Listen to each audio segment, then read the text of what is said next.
estar aqui no Sábado Feministas, porque são festas da alegria do pensamento, né? Uma coisa muito boa a gente se deparar com pensamentos novos, antigos, enfim. E, mais uma vez, a alegria também por termos essa parceria, né, do Queimando Lata com a Academia Mineira de Letras. Os funcionários, o Tiago e todos os outros são muito queridos e nos acolhem sempre muito bem. Hoje a questão então é o feminismo, né? O feminismo, o impacto na vida das pessoas, na vida cultural, né? O impacto que as ideias feministas trouxeram. E para lembrar, o feminismo foi um dos movimentos mais importantes, um dos maiores movimentos sociais do século XX, já na segunda onda, considerado o feminismo de comunicação massiva, né? A primeira onda lá no século XIX, né? A questão da educação e do divórcio e tudo mais. Em cada país que o feminismo aportou, ele assumiu feições próprias. Nos Estados Unidos, força do pensamento liberal, o feminismo liberal também foi uma força muito grande. Na França, talvez uma coisa mais filosófica, talvez influência de Simone de Beauvoir e outras. Na Itália, mais político. E no Brasil, quando ele aporta aqui nos anos 70, principalmente depois de 75, Ano Internacional da Mulher, ele encontra um país que vivia sob uma ditadura militar. Uma ditadura que sempre é bom a gente lembrar. Prendia, torturava, matava, desaparecia com as pessoas. Então o feminismo no Brasil até hoje, recentemente, ele foi um movimento de resistência também à ditadura militar, não só na área de costumes, mas de resistência política. E é sobre isso que os nossos convidados vão falar, sobre o impacto então do feminismo no Brasil, no mundo da cultura, no mundo das ideias, né? E fazer quem sabe, contar também um pouco da experiência deles como homens situados, contextualizados, a dificuldade de lidar com essas novas ideias nos anos 70. Porque, como diz Guimarães Rosa, nem tudo foi rosinha, nem tudo foi florzinha. Tinha muitos conflitos também, né? Muitos conflitos com as ideias feministas e com as feministas, né? Pedro Paulo Caba mesmo, em várias oportunidades, já disse, né, quando ele conta que conhecia feministas ali perto da dona Helena Greco e tudo mais, que ele namorava uma feminista terrível, terrível. Imagine quem era essa feminista terrível que o Pedro Paulo fala. E por que era tão terrível, né? Enfim. Mas os nossos convidados são pessoas, são homens com uma atividade, como vou dizer assim, um currículo muito brilhante, cada um em suas áreas. Muito longos esses currículos, que seria, para ser franca, eu acho que é meio contraproducente ficar deslindando aqui tudo que eles fizeram nesses 30, 40 anos. Então eu vou me limitar a falar o básico. Pedro Paulo Caba, homem de teatro, essencialmente homem de teatro. Dirigiu cerca de 90 peças de teatro infantil e teatro adulto. E teatro infantil numa época que o teatro infantil era uma coisa muito séria e que ele contribuiu também com essa seriedade. Os espetáculos de Pedro Paulo eram pequenas obras-primas, com trilha sonora, com melhores atores, textos maravilhosos. Desde Liderado, do Rato que era líder, até também as obras de Maria Clara Machado, várias que ele encenou. Em algumas delas eu fui a sua atriz, né? Maria Minhoca, Luz Elétrica e tudo mais. E teatro adulto, algumas peças de Pedro Paulo são referência na história do teatro mineiro, né? São peças que ficaram meses e meses em cartaz até anos, voltaram. Bela Tchau, quem não se lembra de Bela Tchau? A peça sobre o velho anarquista. Mulheres de Holanda. E principalmente uma peça que é uma coisa um tanto quanto inusitada, que é A Honra ou a Vida. Uma peça que foi solicitada, assim, encomendada, entre aspas, né, pela Celina Urbano em 1983. Uma peça... Exatamente, vou chegar lá. Aí então a Celina encomendou essa peça, Pedro Paulo montou essa peça no mesmo ambiente onde a gente tinha feito o grande ato público da Igreja São José, em protesto ao assassinato de duas mineiras pelos seus respectivos maridos, Maria Regina Souza Rocha e Luísa Ballesteros. Essa peça é inusitada porque ao ar livre, naquele ambiente, e foi assistida por cerca de 5.000 pessoas. Bernardo Mata Machado, outra carreira brilhante, historiador, cientista político, pesquisador da Fundação Getúlio Vargas por mais de 40 anos, Fundação João Pinheiro, autor de vários livros na sua área, que é de gestão cultural, e aqui principalmente está como diretor de teatro e ator de teatro. Como diretor, talvez alguns de nós se lembrem, fã do Elis, Raval, teatro do TCE nos anos 70. Eu não vou dizer que criou uma polêmica, nem nenhum escândalo, porque aquela época era muito mais libertária. Mas o mínimo que acontecia na peça é que os atores homens entravam todos nus. Logo de... Não era no final? Pois é, se fosse hoje eu nem sei o que aconteceria, mas naquela época, tudo bem, né? O protagonista do Encontro Marcado, uma peça baseada em Fernando Sabino, do grande diretor Paulo César Picard. Nós fomos companheiros de cena também nessa peça. E essa que eu acabei de mencionar, A Honra ou a Vida, ele foi advogado de defesa e ele vai contar para vocês como e por que ele levou naquela peça a maior vaia da vida dele. Ele vai contar isso. Então, ambos são companheiros e apoiadores de primeira hora do feminismo aqui em Minas Gerais. Grandes companheiros nossos. Bernardo estava lá no ato público, muito jovem, estava lá no ato público em 18 de agosto de 1980. Pedro Paulo foi quem nos acolheu durante 2 anos no Teatro da Cidade, e ali nós fizemos nossas reuniões e muitas das nossas atividades que não teriam sido feitas se não fosse esse apoio. Então, mais uma vez, Pedro Paulo, nossa, muito obrigada. Mas, como eu disse, nem tudo são florzinhas, nem tudo são rosinhas, E, para a gente ter uma dimensão de como aquela época era difícil, nós, feministas, atentíssimas, vigilantes, entendeu? Sobre qualquer coisa que pudesse, ir contra a nossa liberdade, contra tudo que a gente acreditava. Então, tem uma famosa cena que eu acho, uma cena banal, que é a cena do copo d'água. A cena do copo d'água é o seguinte: a gente tinha acabado de começar a namorar, Pedro Paulo vai na República onde eu morava. 21 anos, ele 22. Aí tem 2 versões. A dele, primeiro. Ele gentilmente pediu: Miriam, será que você podia me dar um copo d'água? E a víbora, que é a terrível, falou: você tem perna, você tem braço, a cozinha é ali, vai lá e pega seu copo d'água. A minha versão. Pedro Paulo chegou, realmente, nas primeiras vezes que ele foi à República, e disse com uma voz autoritária: me dá um copo d'água, pega um copo d'água para mim. E eu falei: você tem braço, tem perna, vai lá na cozinha e pega seu copo d'água. Então, são 50 anos de diatribe em torno dessa cena, nunca chegamos a uma conclusão. Mas é só para mostrar como que o feminismo estava assim, no cotidiano, nas pequenas coisas mesmo, nas pequenas e grandes.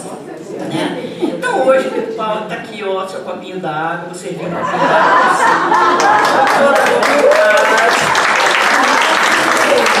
carinho e amor. 50 anos depois. Tempo histórico demora mesmo, viu, gente? Tempo histórico é assim.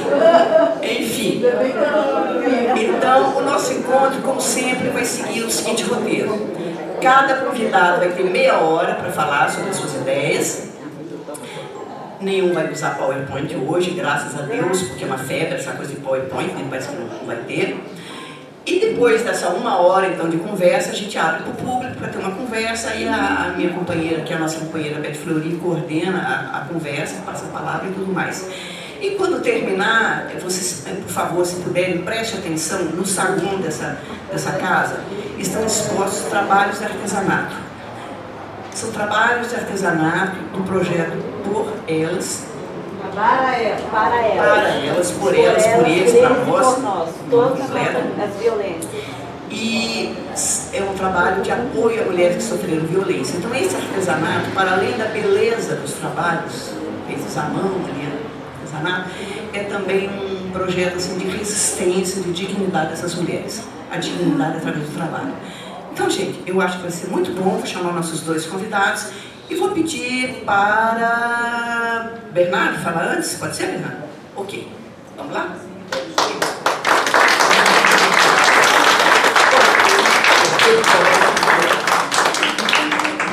Aqui, Pedro Paulo. 50 vai ser o Bernardo. Não vai subir o Bernardo? 50. Mas não mudei de ideia, não. Só tô sozinha. Deixa eu ver.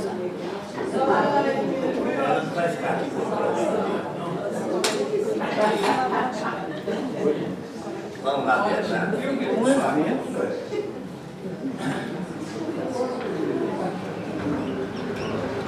Ô Miriam, tá funcionando isso? Tá?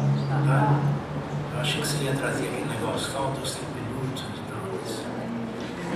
Tudo em casa. Chega mais perto. Oi, tá escutando, gente? Bem? Melhor.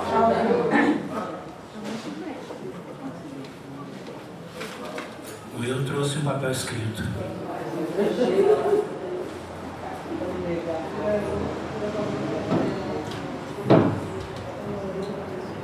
Mas antes da leitura, evidentemente eu queria agradecer muito o convite e dizer que é da Beth, Freuni e da nossa querida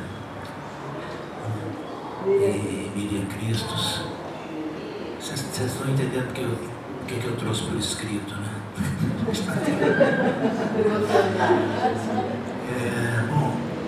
É um prazer estar aqui também, na Academia Mineira de Letras, que aliás está tendo uma renovação muito grande. Eu acho que, pelo menos sobre a presidência do Rogério, não tenho dúvida, acredito que continua, porque o trabalho dele foi tão dinâmico que permanece, né? Eu acho que esse evento tem a ver com essa renovação da academia, que é muito bem-vinda. Bom, eu e o Pedro Paulo Carvalho, nós temos na nossa história muitas coisas em comum. Hoje nós comungamos a preocupação com a preservação da memória. Pedro Paulo anda ocupado com a história do teatro mineiro e eu com a escrita de um livro de memórias, baseado em fatos, poucos fatos e muitos textos que escrevi, mas nunca publiquei. Os que se preocupam com o passado são os historiadores, por dever de ofício, e os mais velhos, que vendo a morte se aproximar, tentam resgatar sua vida e, quem sabe, deixar algum legado. Mas a crer em Miguel de Unamuno, esse desejo não é só de velhos. O filósofo espanhol atribui a todos os seres humanos o que ele chama de fome de imortalidade. Lutamos para ficar na memória dos outros e dos que virão. Luta que, segundo esse autor, é 1000 vezes mais terrível do que a luta pela vida. Ele chega a dizer que nós aceitamos possuir uma moeda falsa, mas que tem a nossa efígie, do que uma moeda verdadeira. E diz também que o céu do estrelato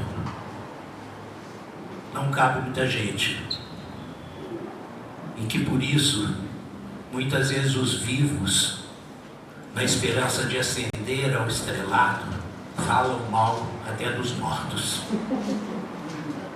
É a maledicência. Bom, mas eu acho que talvez essa luta seja inútil. Com raríssimas exceções, Pedro Paulo, todos nós estamos fadados ao esquecimento. Ainda mais pela opção que fizemos de ficar e trabalhar em Minas Gerais, essa província que culturalmente e economicamente dominada. Mas insistimos, ficamos em Minas. A tentação para os atores de sair de Minas era muito, muito forte. Mas a gente resistiu e a luta do Pedro Paulo mostra que valeu a pena. E aí eu também me lembro do papel importante que tem essa Academia Mineira de Letras de preservação da memória. Talvez de poucos, mas é um trabalho digno de louvação. Mas eu estava falando sobre o esquecimento e lembrei agora de um conselho dado em Negro Amor, versão de Caetano Veloso para a música de Bob Dylan, quando Gal Costa, com sua voz dulcíssima, canta: as pedras do caminho deixe para trás, esqueça os mortos, que eles não levantam mais. O vagabundo esmola pela rua, vestindo a mesma roupa que foi sua. Aí eu devo dizer que eu amo Gal Costa, amo Caetano Veloso, amo Gilberto Gil, amo Chico Buarque, Bob Dylan e Yoko Ono. Apesar do conselho de esquecer os mortos, não custa nada mordiscar um bocadinho de eternidade. Um livro de memórias é sem dúvida uma forma de saciar essa fome de mortalidade. O texto que eu vou ler agora é um dos poucos do meu livro que relembra um fato. É intitulado A Grande Vaia. Passo a lê-lo. O teatro é uma arte efêmera e política. É efêmera porque não dura mais que umas poucas temporadas. E algumas vezes, como naquela noite de 1983, dura apenas algumas horas. E mesmo assim pode tornar-se inesquecível. É arte política em sentido amplo, como expressão do poder ideológico, que se exerce pela difusão de ideias capazes de influenciar a conduta da sociedade, ou ao menos de parcela dela. A conjunção de efemeridade e expressão de ideias faz com que o teatro quase sempre seja uma resposta às conjunturas política, econômica, social, cultural e existencial. E nisso está o segredo do sucesso de um espetáculo. Quando ele responde às expectativas provocadas pela conjuntura, o público agradece e aplaude. E pode também vaiar, como naquela noite. Em 1983, um fato e 3 movimentos da sociedade agiram sobre a conjuntura. Fato: o julgamento de um dos homens que 3 anos antes haviam assassinado violentamente suas esposas, acontecimento que gerou o Quem Ama Não Mata, movimento encabeçado por mulheres de Belo Horizonte, que alcançou repercussão nacional. Os dois movimentos eram um pouquinho mais antigos. A luta contra a ditadura civil-militar, implantada em 1964, movida principalmente pelo movimento estudantil e pelo movimento operário, e um terceiro movimento, o da contracultura, que nasce com a geração beatnik nos anos 50 nos Estados Unidos e eclode mundialmente nas décadas de 60 e 70, provocando mudanças comportamentais em diversos campos da vida. O movimento estudantil destacou-se em 1968, ano que assistiu a uma onda de rebeldia poucas vezes vista na história e que atingiu cerca de 40 países. No Brasil, o principal adversário era a ditadura, que ainda naquele ano reagiu e promulgou o Ato Institucional número 5, que tornou o regime ainda mais duro e sufocou as manifestações. Parte das lideranças estudantis optou então pela luta clandestina e muitos enfrentaram prisão, tortura, exílio e morte. A gente não pode esquecer, né, Miriam, de repetir isso você disse. Aliado na luta contra a ditadura estava o movimento operário, que logo depois do golpe de 64 promoveu greves contra o arrocho salarial, imposto pela política econômica do governo, tendo sido também brutalmente reprimido.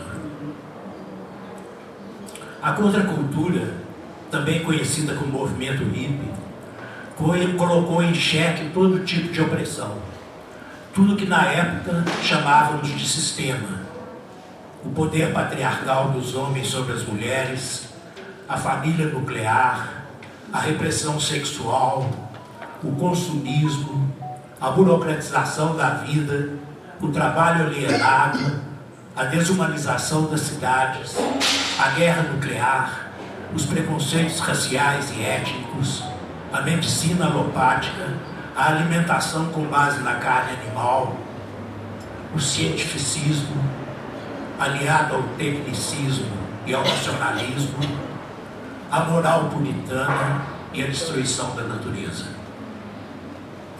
Críticas que resultaram em experiências concretas de vida, como as comunidades rurais e urbanas, a prática do artesanato e da agricultura orgânica, os tratamentos médicos ditos alternativos, a busca de novas crenças religiosas, com ênfase nas religiões orientais e afro-brasileiras, e novas expressões artísticas, com destaque para o rock and roll, e até mesmo uma nova moda.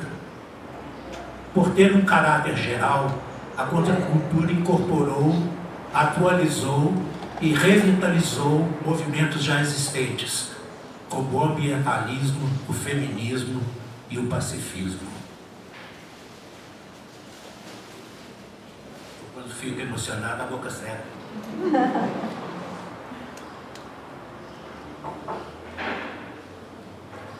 Ator devia ser acostumado a falar em público. Dizem que ator que não fica nervoso antes do espetáculo não é um bom ator. E às vezes, é mesmo, Pedro, você concorda? Mas agora a gente fica nervoso no começo, depois relaxa, né? Eu não relaxei, não. Nós vamos relaxar você. Eu saí do palco, né, muitos anos, uma pena. O movimento estudantil e da contracultura tinham coisas em comum: o protagonismo da juventude de classe média, a ânsia de liberdade e o sonho de mudar o mundo. Em 1983, o país já vivia a transição da ditadura para a democracia, iniciada em 1974, na transição, com a abertura política, lenta, gradual e segura, como os militares pretendiam. E escutem uma posição minha: dicas de passagem conseguiram alcançar. Até hoje, a direita está muito forte no Brasil e em nenhum momento saiu do poder. Nenhum. O movimento estudantil já se revitalizara e os operários haviam surpreendido o país com as greves de 1980 e o novo sindicalismo. Nas artes, a efervescência criativa que perpassou o Brasil a partir da década de 50, movimentos como Bossa Nova e Cinema Novo trazem no próprio nome o símbolo da ruptura. Essa efervescência foi um fenômeno que nem mesmo o golpe de 64 foi capaz de deter. A repressão desencadeada inicialmente sobre o mundo político chegaria de forma mais intensa à cultura após o ato 5, por meio do recrudescimento da censura, braço do regime especializado na perseguição às artes. Mas até mesmo nesse período, os artistas foram capazes de driblar a repressão, com gosto pelo paradoxo e capacidade de transmitir mensagens de forma cifrada, ambígua e metafórica. Os artistas confundiam a censura. Essa habilidade, contudo, não foi suficiente para evitar a prisão e exílio de alguns artistas, e nem a proibição de vários livros, filmes, textos e espetáculos teatrais, exposições de artes plásticas e letras de música. Entre 1968 e 1974, quando a imprensa e a universidade, o legislativo e o judiciário, os partidos e os sindicatos estavam cerceados em seu poder, as artes ocuparam na prática o lugar da política, e alguns artistas viram-se transformados em verdadeiros líderes da oposição. As manifestações artísticas tornaram-se válvula de escape de inúmeros descontestamentos. O Teatro de Minas Gerais e de Belo Horizonte refletiu a conjuntura dos diversos períodos. O primeiro sopro de renovação foi lançado em 1959 com a criação do Teatro Experimental por Carlos Kremer, João Marchna e J. D'Angelo. O grupo dedicou-se inicialmente à montagem de autores europeus de vanguarda, entre eles Beckett, Ionesco, Arrabal e Gelderode. A partir de 1966, o TE adotou uma postura que combinava engajamento político e temática regional mineira. 2 espetáculos, O Minas Gerais, de Jonas Bloch e J. D'Angelo, e Numância, de Cervantes, este com direção de Amir Haddad, de 1968, são os mais representativos dessa fase. Foi bebendo na experiência do teatro experimental que o jovem Pedro Paulo Cava fundou o Teatro de Pesquisa, que teria longa vida. Ô Pedro, depois você teria que me dizer a data exata, porque eu não consegui achar. 70, né? Nossa, pois é, eu assisti no Teatro da Fafiche, aquele que diz sim, aquele que diz não, de Bertolt Brecht. Foi em 1970. Quando você sabe, Pedro, que esse espetáculo não sai da minha memória nunca. Nem da minha, agora o elenco tinha se perdido no mundo, assim, não vi mais ninguém. Né? Difícil, né? Porque eram todos praticamente alunos do microfone. Está gravando? Microfone. Aquele que diz sim, aquele que diz não, 1970, de Bertolt Brecht. O espetáculo inicial do Teatro de Pesquisa, que está ali até hoje. E o Pedro participou como ator, tanto de Oró como de Mância também. Não, Mância não. Frei Caneca mais tarde. Ainda em 1968, o Grupo Geração, fundado por Zé Antônio de Souza, Alcione Araújo e Eide Ribeiro, entrou firme no clima político e montou Se Correr o Bicho Pega, Se Ficar o Bicho Come, de Odovaldo Viana Filho e Ferreira Goulart.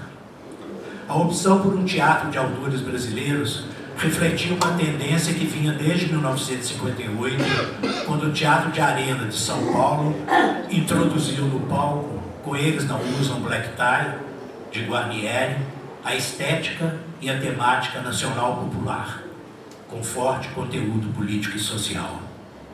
Essa mesma perspectiva iria inspirar, nos primeiros anos da década de 60, os Centros Populares de Cultura, criados em todo o país pela União Nacional dos Estudantes. Em Belo Horizonte, Eide Ribeiro participou de espetáculos do CPC local, que costumava subir às favelas para encenar peças que denunciavam a exploração capitalista, como A Mais-Valia Vai Acabar, Seu Edgar, do mesmo Vianinha. Eu acho que você podia remontar isso hoje, né? Você vai ficar responsável por isso. Tem que explicar mesmo no jogo o que é a mais-valia. Bom, ainda na linha da radicalização política e estética, o teatro de equipe, dirigido por Paulo César Vicário, montou em 1969 A Noite dos Assassinos, do cubano José Triana. O espetáculo ficou famoso por exibir a primeira cena de nudez do teatro mineiro, protagonizada pela atriz Maria Olívia. Eu errei as páginas aqui.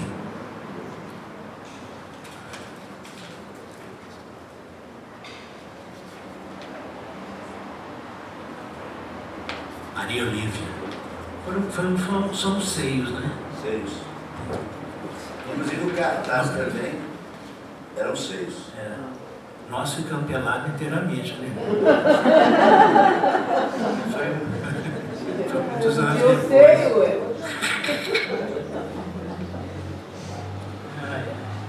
Em 1976, reunindo resistência política, experimentação estética e contracultura, Eide Ribeiro montou o espetáculo Síntese do Período, Risos e Facadas, baseado em textos de Samuel Beckett. No elenco, a presença marcante de Ronaldo Brandão, ator, diretor de teatro e crítico de cinema. Nas décadas de 70 e 80, formaram-se vários grupos que combinavam o compromisso político com a experimentação de linguagens cênicas, destacando-se o grupo da Associação Mineira de Imprensa, funcionava aqui perto, Oficina Multimédia, Companhia Solitrama, Galpão, Cusala e Ponto de Partida, entre outros. Embora possuindo suas lideranças, predominava entre eles o espírito de grupo. Era comum ler nos cartazes e programas o termo criação coletiva, que identificava a autoria dos espetáculos. O processo de transição da ditadura para a democracia foi aos poucos desobrigando os artistas de cumprir o exercício involuntário da liderança política contra o regime, cedendo espaço para que a experimentação formal, que é transformadora por si mesma, ocupasse o centro das atenções. A trajetória do Grupo Galpão espelha esse processo, mas há um espetáculo que o sintetiza. O Encontro Marcado, de 1982, adaptação teatral do romance de Fernando Sabino, com texto e direção de Paulo César Vicário. A montagem teve enorme sucesso e recebeu vários prêmios. Essa história do teatro mineiro aqui está muito sintetizada, o Pedro muito mais aprofundado. Não sei se vai concordar. Eu acho ótimo, estou lembrando de coisa aqui que eu não estava nem... Está na parte final. Agora. Chegou a hora.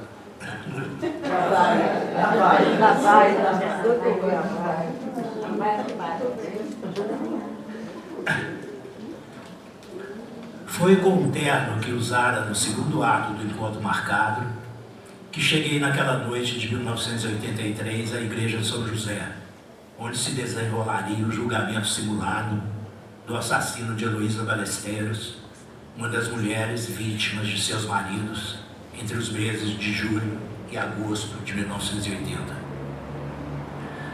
Naquele ano fora no átrio da mesma igreja que se realizara a manifestação de protesto contra os assassinatos, ato fundante do Quem Ama Não Mata.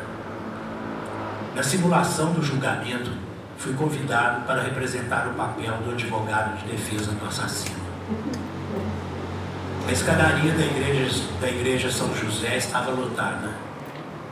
O público se apinhava também em frente ao pequeno palco, frontal às escadas. O conjunto parecia compor um teatro de arena, ou com alguma imaginação, um cenário da Grécia Antiga. Não me lembro dos detalhes, espero que o Pedro vá contá-los. Sei que tinha tido contato com o texto de Thaís Guimarães e Pedro Paulo Cava poucos dias antes. Para minha sorte, a atriz e produtora do Encontro Marcado, Matilde Biadi, postou-se com o texto frente ao palco para cumprir a missão salvadora de ponto. Em determinado momento, habituado que estava aos humores do público, que já começava a tossir, meu time de ator prevaleceu e, abandonando o texto, encerrei abruptamente com o grito: quem ama, mata.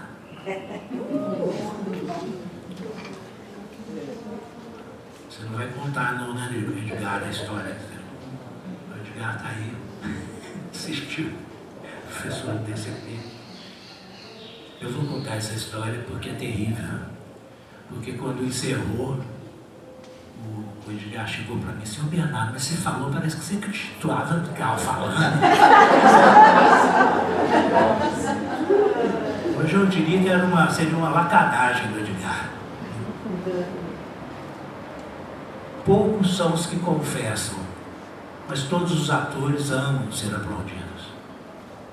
E naquela noite o entusiasmo do público veio através de uma longa e retumbante vaia, que expressava a indignação com a morte violenta daquelas mulheres, mas também com os argumentos que o advogado manejara, entre eles o da famigerada legítima defesa da honra, dos machos, diga-se de passagem. Saí feliz daquele evento, consciente de ter cumprido minha função de ator, e aqueles aplausos ficaram marcados em minha memória. Hoje me fazem lembrar Aristóteles, que dizia sobre o efeito da tragédia no público, a catarse, que engloba emoção e convicção, e a todos convida para a ação. Bom, agora só faltam os comentários finais. Nós temos comentários finais de uma página.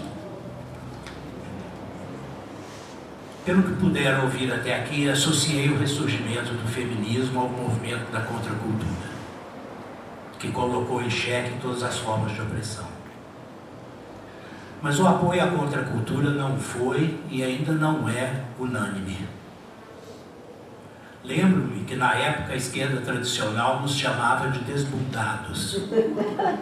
Crítica pejorativa que esconde, ou melhor, revela um preconceito atávico contra a homossexualidade. Até hoje a disputa pela memória da contracultura está viva. Outro dia mesmo, o acadêmico Rui Castro escreveu na Folha de São Paulo a crônica Flauta, Piolho e Filhos, onde escreveu que os hippies se dedicavam a levar a vida na flauta, ao cultivo de piolhos e ao fabrico de filhos. E mais, eram alienados, desinteressados de tudo, dedicavam-se a olhar para o céu, decifrando os significados que o ácido ou o fumo emprestavam às nuvens. Danado, né? Não, ele tem muito mais, mas eu só citei esse pedacinho. Ele fala uma coisa que é uma maldade. Ele fala que vários hippies se transformaram em pessoas de extrema direita. E não cita o nome de ninguém, o que é um erro, né, do ponto de vista, né, de uma crítica tão forte. Eu não me lembro. Eu sei que o Gabeira deu uma certa bandeada para a direita em certo momento, mas agora ele se endireitou ao contrário. Isso. Ele deu uma desbundada para cá. Em texto de minha autoria, Direitos Humanos e Direitos Culturais, situo o movimento da contracultura de forma totalmente oposta e o associo à criação de um novo direito. Aí é uma citação de um texto que está na internet, Direitos Humanos e Direitos Culturais, tem sido bastante lido. Esse pedaço que eu vou ler agora, eu cortei do livro que eu publiquei recentemente, que chama Política Cultural Fundamentos. Eu cortei por conta da dúvida, realmente. Mas acho que eu continuo convicto disso. A partir das lutas políticas e sociais, que tem como marco o ano de 1968, os direitos culturais evoluíram de tal forma que é possível falar da emergência de um novo direito, o direito à subjetividade ou à personalidade. Embora alguns autores atribuam a emergência desse direito ao feminismo, como Stuart Hall, preferimos situá-lo no contexto mais amplo do movimento da contracultura. Não só porque ele englobou parcialmente os movimentos feminista e ambientalista, mas sobretudo porque introduziu de forma mais completa no cenário político os valores da subjetividade e da intersubjetividade.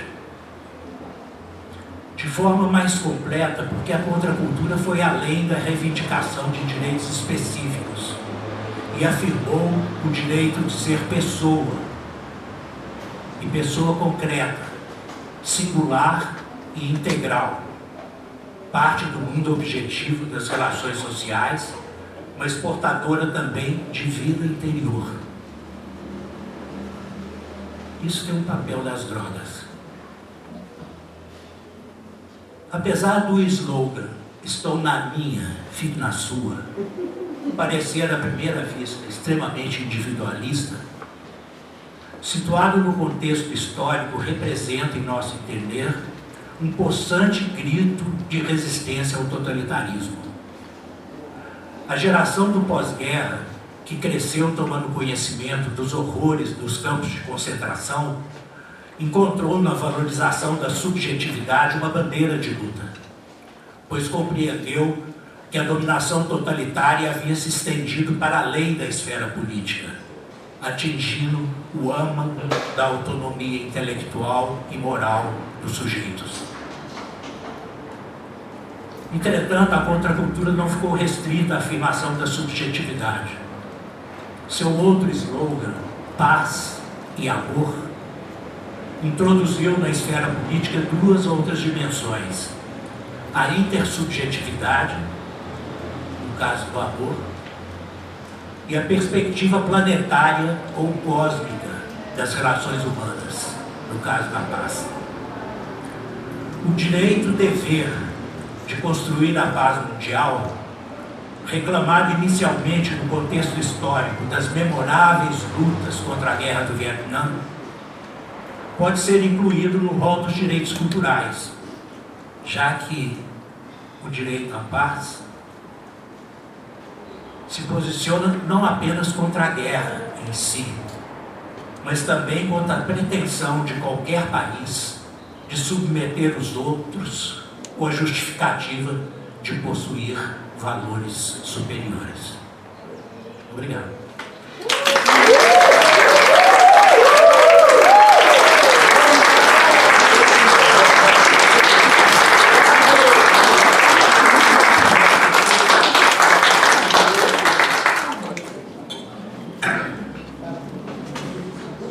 Difícil, né? Falar depois dele.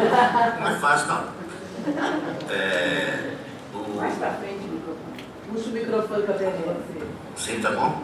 Tá. Tá escutando? Sim, tá. Ou eu tiro o microfone e falo. Não, tá bom assim. Bem, essa semana toda, Bernardo, fiquei pensando assim, o que eu posso falar sobre essa questão que nós vamos abordar, né, nesse sábado feminista. Eu cheguei à conclusão que eu tenho muita coisa para contar. E como dizia o Guimarães Rosa, contar é muito dificultoso, né? Não pelos anos que já se passaram, mas pela astúcia que tem certas coisas de fazerem balanceio, de se remexer no lugar. Contar seguido, alinhavado, só sendo de coisas de rasa importância. É assim que eu sei contar. É assim que eu conto. Se vocês tiverem a paciência de me ouvir, eu vou agradecer. Então, o Guimarães Rosa dizia que essa é a dificuldade, a grande dificuldade de contar. Eu nasci, Bernardo, igual você, em Belo Horizonte. Nós vivemos aqui, fomos criados aqui, trabalhamos aqui. Optamos por ficar nessa cidade. Decidimos que íamos ficar aqui porque uma geração inteira saiu daqui. Foi nos anos 60, uma geração de artistas, uma geração de jornalistas que foram fazer a grande imprensa do Rio e São Paulo. Belo Horizonte não oferecia as condições para que a gente permanecesse, não tinha isso. E aí eu ficava me perguntando assim, por que eu fico? Vou ficar por quê? Tantos convites, vem para o Rio, vem para São Paulo, vai para não sei onde. E eu queria ficar aqui. Teimoso, né? Desnecessariamente teimoso hoje eu vejo. Eu podia ter saído. Mas enfim, fiquei. E aí, a minha vida foi uma vida de conhecer muita gente na cidade. eu acho que isso me ajudou na minha carreira de forma essencial. Conhecer gente de todos os tipos. Onde eu podia estar, eu estava. Onde eu queria estar, eu estava. Então eu comecei a ter relação com mulheres muito fortes desde cedo. Minha mãe era uma pessoa forte, embora não parecesse. Beteta aqui foi minha primeira mulher, conhece bem minha mãe, conheceu bem minha mãe. Ela era uma mulher muito forte, resistente. Ela tinha sido, nos anos 30, ela chegou aqui em 1928 para ser uma espécie de governanta do meu tio.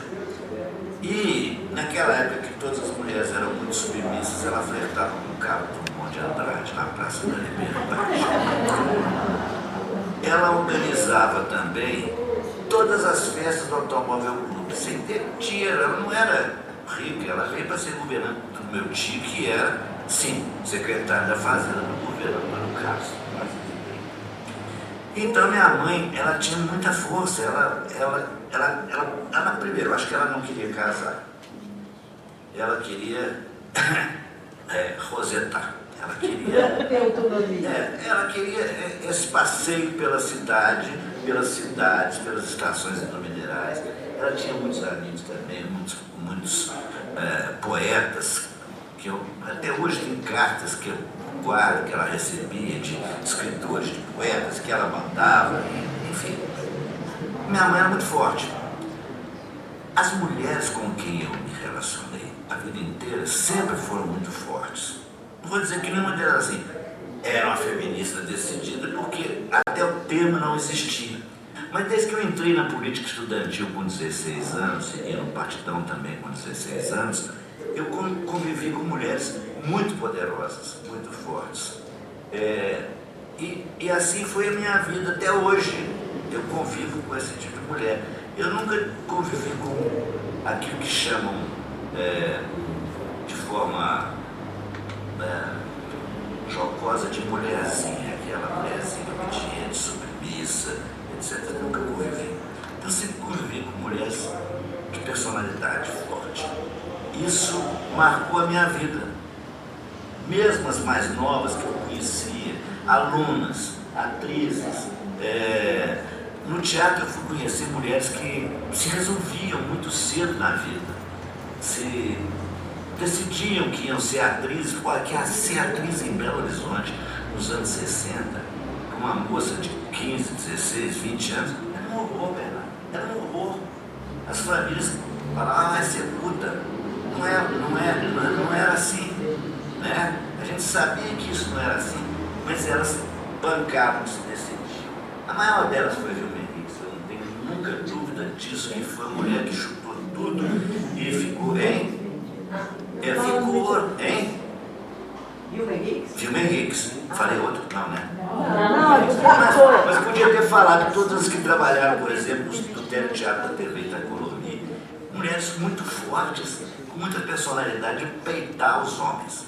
Se elas eram feministas, se elas liam feminismo, se elas entendiam esse assunto, acredito que não. Elas só queriam ter mais espaço e queriam romper com o que estava aí. Porque Belo Horizonte é uma cidade hipocritamente moralista, né? Sempre foi assim. Então essas mulheres que entraram na política estudantil junto comigo, as mulheres que estiveram no teatro, as mulheres que se fala do movimento feminino pela anistia, essas mulheres todas eram muito fortes. Então eu passei a entender que o lugar da mulher, embora meu pai não era um machista desses horrorosos, não, ele era um homem que o pai era o provedor daquela família. A minha mãe tinha sido professora primária, ela dava aula de calistenia, quase ninguém sabe o que é isso. Eu sei. Né? Quando ela chegou aqui, ela dava aula de calistenia. E ela não se casou, ela foi levando a vida ali na flauta, sem querer se casar. Mas ela um dia estava descendo o elevador do Hotel Metrópole e se encontrou com meu pai, que não conhecia ela não conhecia meu pai. Meu pai olhou para ela, se encantou e no dia seguinte mandou uma caixa de sabonetes para ela. Meu pai tinha vindo para Belo Horizonte para dirigir uma drogaria que depois não existiu mais, chama-se Drogaria Carteia Prado, ali na Praça 7, onde é o Benji. Era uma drogaria potente, né, que era para distribuir medicamentos para o... Meu pai era farmacêutico prático, para distribuir medicamentos para o interior do estado inteiro. E essa drogaria, evidentemente, meu pai chegou aqui em 45 e conheceu minha mãe no elevador e em 47 eles se casaram. Bom, sobre a caixa de sabonete, ela mandou devolver na drogaria dizendo que ela não era porca.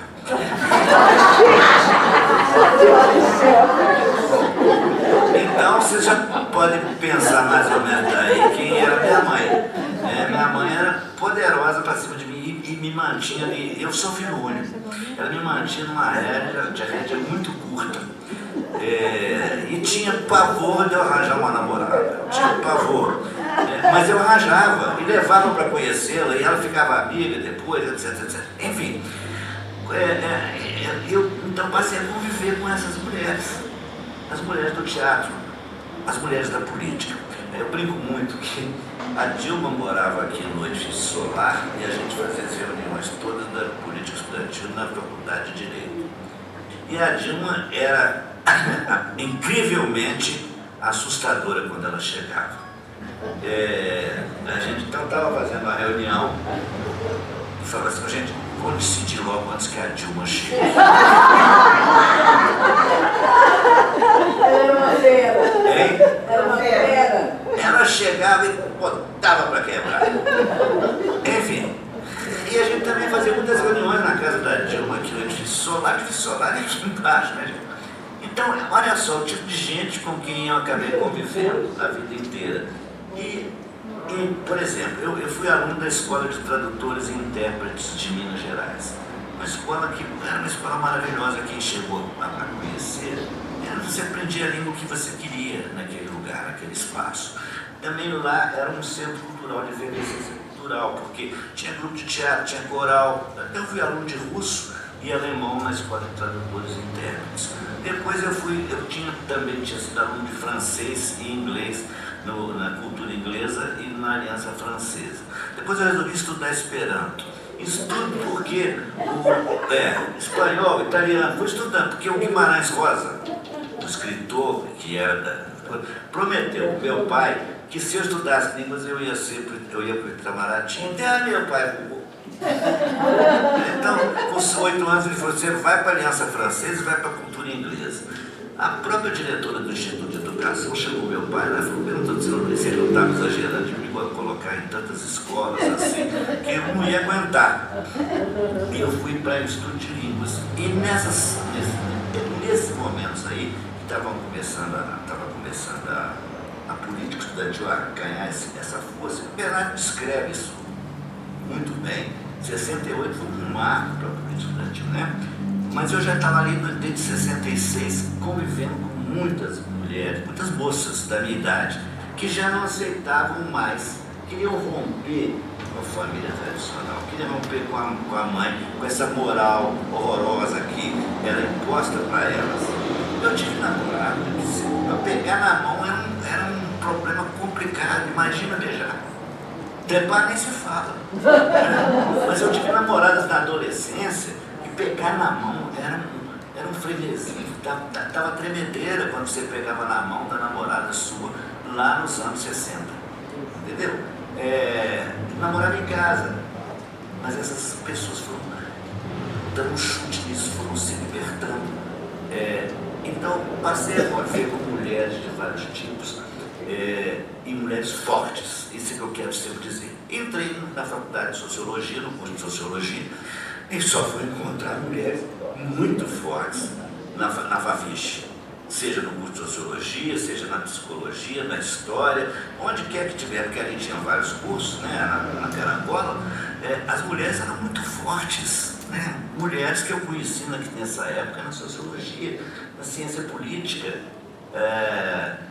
Então, não eram mulheres que a gente podia falar assim, que a gente podia mandar nelas. Eu não podia chegar lá e falar assim, me dá um copo d'água. Eu tinha que falar como eu falei com a Miriam, que era a versão dela. Miriam, primeira vez que eu venho de sua casa, por favor, me dá um copo d'água. Ela falou, você tem perna, não tem água. E ela gosta de contar esse caso com a versão dela, eu deixo.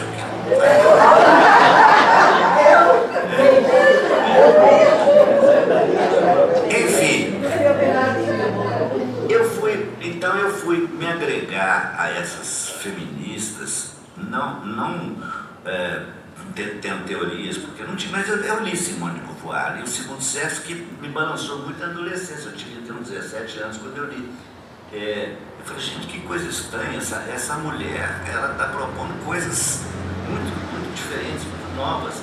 E eu me lembro que a geração minha de curso clássico, no Colégio Anchieta, que era um grande curso clássico, as moças liam o Segundo Sexo da Simone de Beauvoir. Aí vem a pílula, né, gente?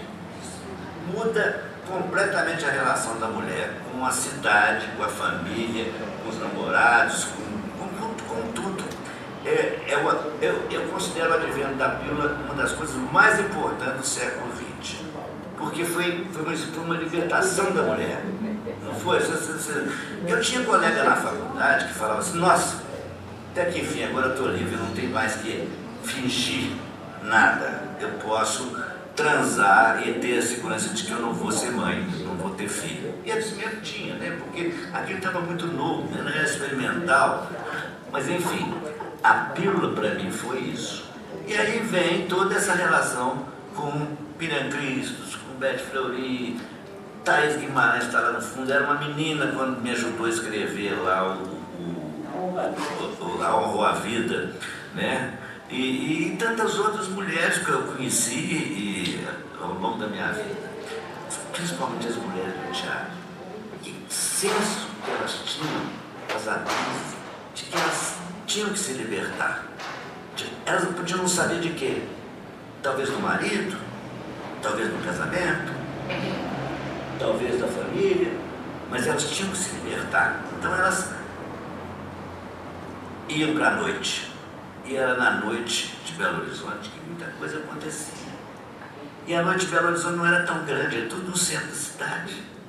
Os botequins mais famosos eram o Stage Door, que ficava no Teatro Marília, no alto, e depois a Cantina do Lucas. Esse é o começo da mulherada na noite, porque antes não via mulher na noite em Belo Horizonte, não se via.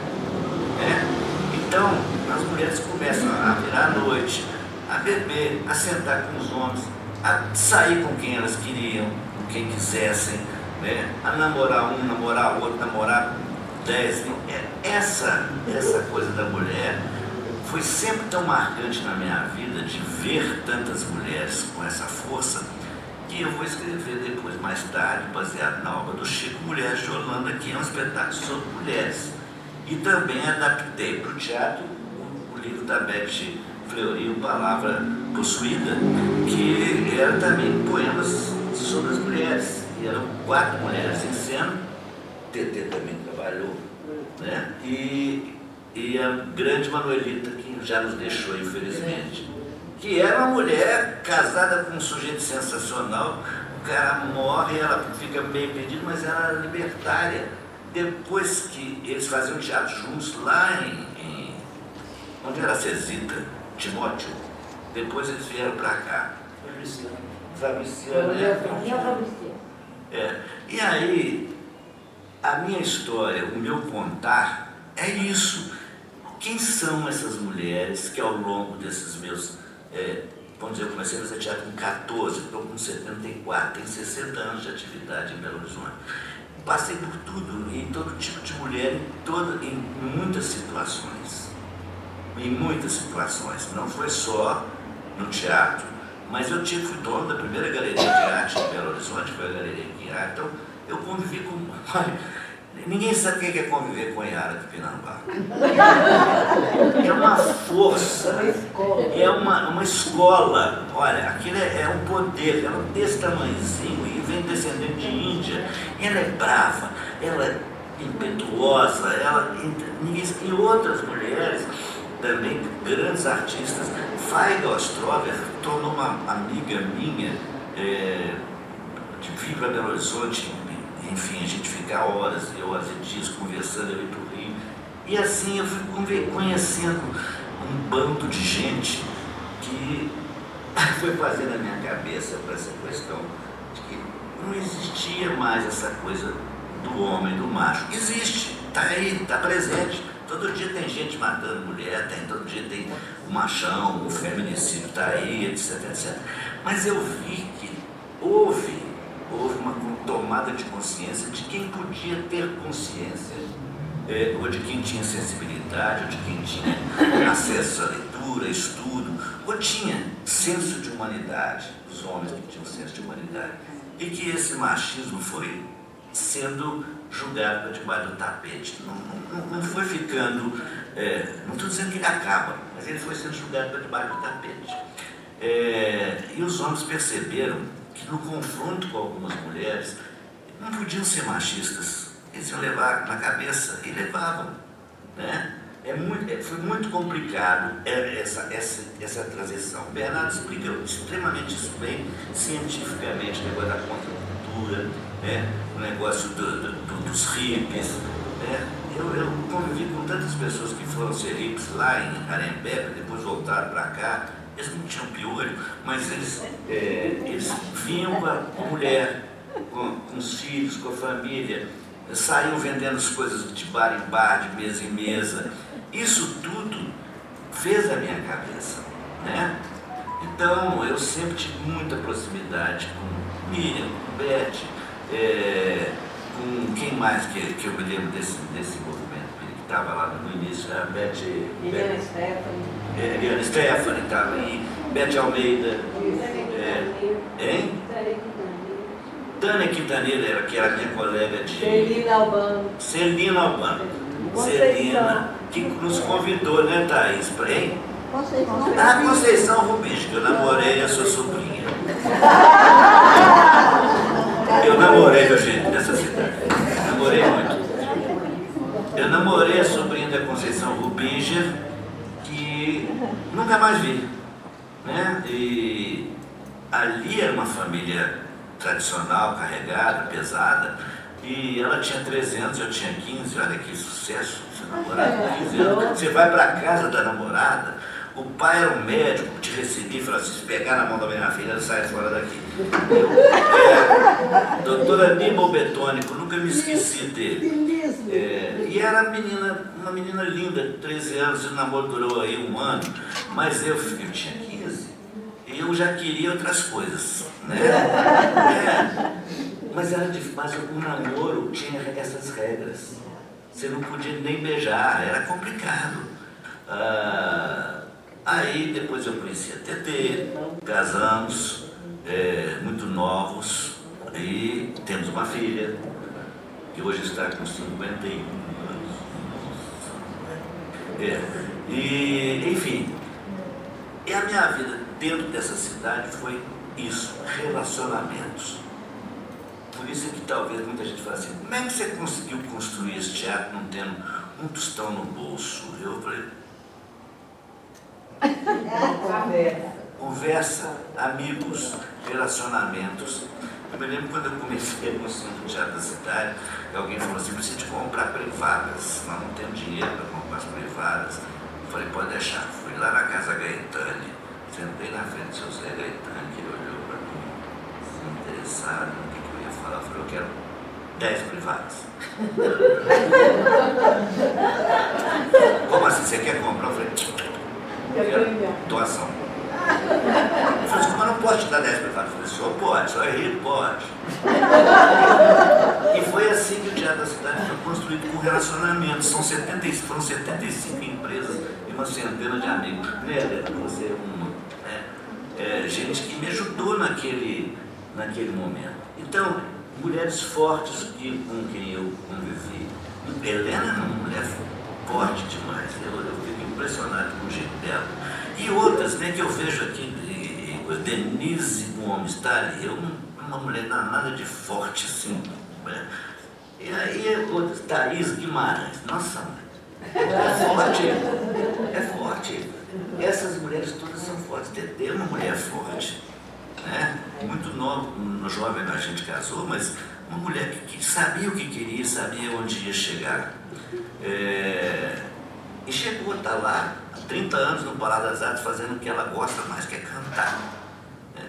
Então eu sempre me aproximei dessa geração de mulheres fortes, que eu não suporto mulheres. Realmente não dá para conviver com essas não, esse não dá para mim. Entendeu? Eu fico muito irritado.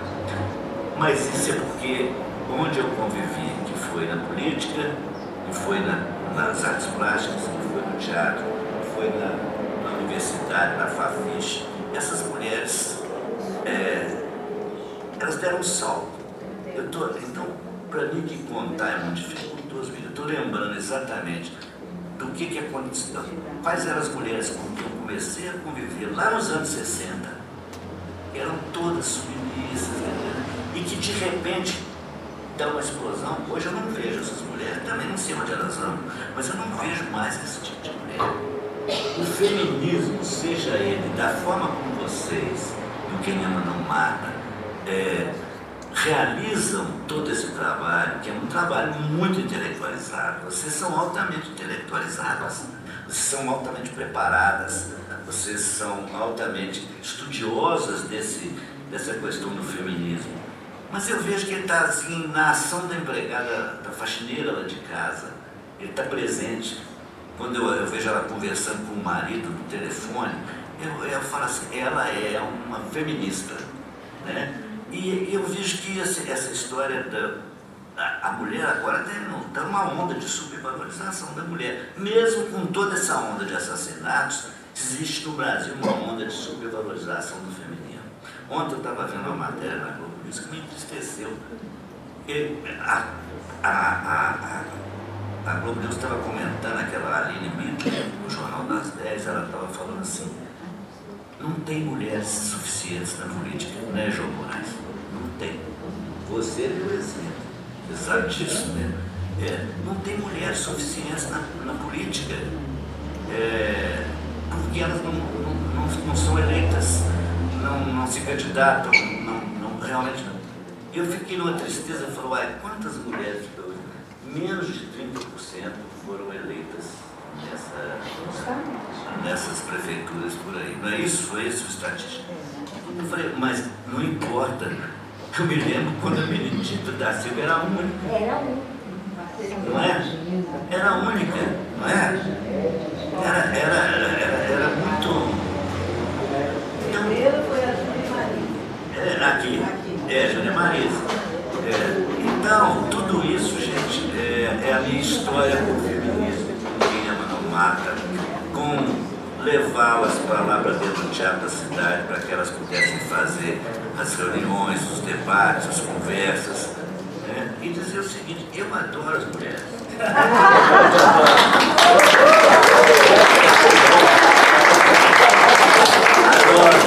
Quero que o espetáculo Mulheres de Holanda em homenagem às mulheres. Eu tenho um poema só sobre as mulheres de Minas. Eu não tenho essa estrutura que o Bernardo tem de teoria, de análise, etc, que estou admirado de ver o Bernardo fazer isso tudo. Eu só gosto de uma boa prosa, de uma boa conversa, mas quando eu vejo um intelectual do nível do Bernardo, e um ator, né, gente? O Bernardo é um excelente ator, mesmo com a vaia gigantesca que ele levou, né? Bernardo é um excelente ator, uma pessoa de teatro. Eu olho para o Bernardo e fico assim, o Bernardo é uma pessoa de teatro. Eu sei que ele é um cientista político, sei que ele é um historiador, mas ele é uma pessoa de teatro. Eu não vejo ele de outra forma. A gente sai do teatro, mas o teatro não sai da gente. Não sai da gente. Isso é uma praga mesmo, porque eu fico. Então, gente, a minha história com o feminismo é essa, e com a minha admiração por essas mulheres que lutam tanto para falar que esse feminino existe e que ele é fundamental, que ele é essencial. Eu só acho que precisa se renovar. E as meninas novas estão muito libertárias. Eu voltei a dar aula, mas é uma coisa fantástica. Voltei a dar aula, tá? Uma turma de meninos e meninas dos 20 anos na escola de teatro, estou achando fantástico. Todas libertárias, impressionante como elas são libertárias, né? Então eu fico achando que o movimento feminista precisa dar uma renovada. Elas não vão entender a teoria que vocês digeriram.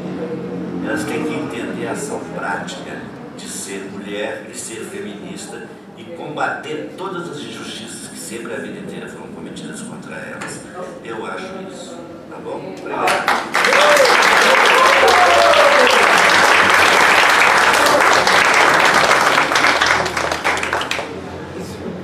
Tem que mencionar aquelas pessoas. Eu queria ser que nem o Niemeyer. Acendeu o cigarro aqui. Hein? Não pode mais fumar no lugar que horror. Ei, pessoal. Obrigada pela presença de todos. Queria lembrar, só para iniciar, que o Pedro Paulo e o Bernardo estão nos depoimentos gravados em vídeo sobre a história, né, da construção do feminismo, da luta da resistência à ditadura, tudo mais, no nosso website, que a Fiocruz criou para a nossa plataforma, e a gente resgatou durante a pandemia, inclusive, né, toda essa história da luta das mineiras, e o projeto se chama Vermelho Carmim, uma história das mineiras em luta por seus direitos. E lá tem, inclusive, um espetáculo do teatro que Pedro Paulo dirigiu junto com o dramaturgo Jair Raso, escreveu, baseado nos estudos da minha última pesquisa sobre homens autores de violência e de uma colega amiga nossa, psicóloga, né, eu na sociologia, e a Simone Oliveira, daqui de Minas, na psicologia, sobre as mulheres em situação de violência. Com isso, se construiu um espetáculo. O endereço é só colocar Vermelho Carmim, tudo junto com Minas.fiocruz.br. Quem quiser o batom, vermelho carmim. Exatamente. E o lobby do batom também, né? Então, fiquei de citar aqui as presenças ilustres. Para mim, todos vocês são ilustres, que eu gostaria de citar todos. Mas tem mulheres aqui que foram alçadas à condição de nossa plateia pelos nomes desses nossos incríveis intelectuais e artistas aqui. Então tem a Bebela, querida. A Jo Moraes, será que foi embora? Não, a Jo tá. A Jo, daí ostentando um suspensório daqueles mais óbvios.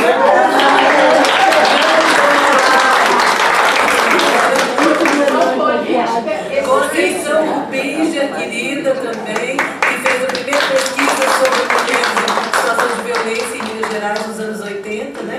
Também está lá citada e deu depoimento no nosso website.